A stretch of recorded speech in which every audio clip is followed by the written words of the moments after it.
What's up? This is Tom from Twins Daily. Let's talk about the Twins rotation and specifically about Randy Dobnak. 'Cause I kind of feel bad talking about the rotation without giving Dobnak some praise first. This is a guy with a 3.12 ERA, 3.56 FIP, and 4.19 xFIP over his career so far in the big leagues, which has been 75 innings pitched. He's a very solid pitcher. He's had a 58.8 ground ball percentage, which is excellent. League average is 42.7, so well above league average. And he's only given up 4 home runs over those 75 innings. Just to put that into perspective, Kenta Maeda, excellent, amazing season last year, runner-up for Cy Young.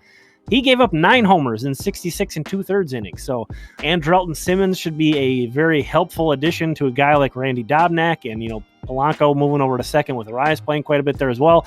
However, I don't really feel great about him being penciled in as the number 5 starter because depth is so important. We can't count on everybody staying healthy. So, if it turns out that Dobnak is the 5, great. But I'm worried that there's going to be some injuries.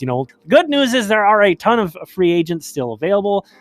Jake Odorizzi, as mentioned, he is still a free agent. James Paxton, Taijuan Walker.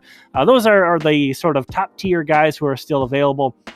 And then it's a bit of a step down from there, and you get some more sort of dependable guys like Brett Anderson and Rick Porcello. Not really going to do a whole lot, but definitely going to provide you sort of around league average performance. Jake Arrieta, Cole Hamels, Rich Hill, Mike Leake, Matt Shoemaker, all these guys are available, and as well as a bunch of other guys who we talked about. I did a starting pitcher tier list earlier this offseason and talked about lumped a bunch of guys into an F tier on that list. And just basically said, these aren't really targets that you're going to be looking at putting into your rotation. But having those guys as like your 6th starter, basically on the depth chart right now, your guy who's going to step in should anybody get injured. I mean, we can assume someone's going to get injured. So, those guys aren't really going to push the needle in terms of excitement, but getting one of those guys in and just being a depth piece would be very helpful, I think, at this point as well. Even, I'm not saying they're not going to go get an Odorizzi, Paxton, or Walker, but I do think they need to add to the depth of this rotation.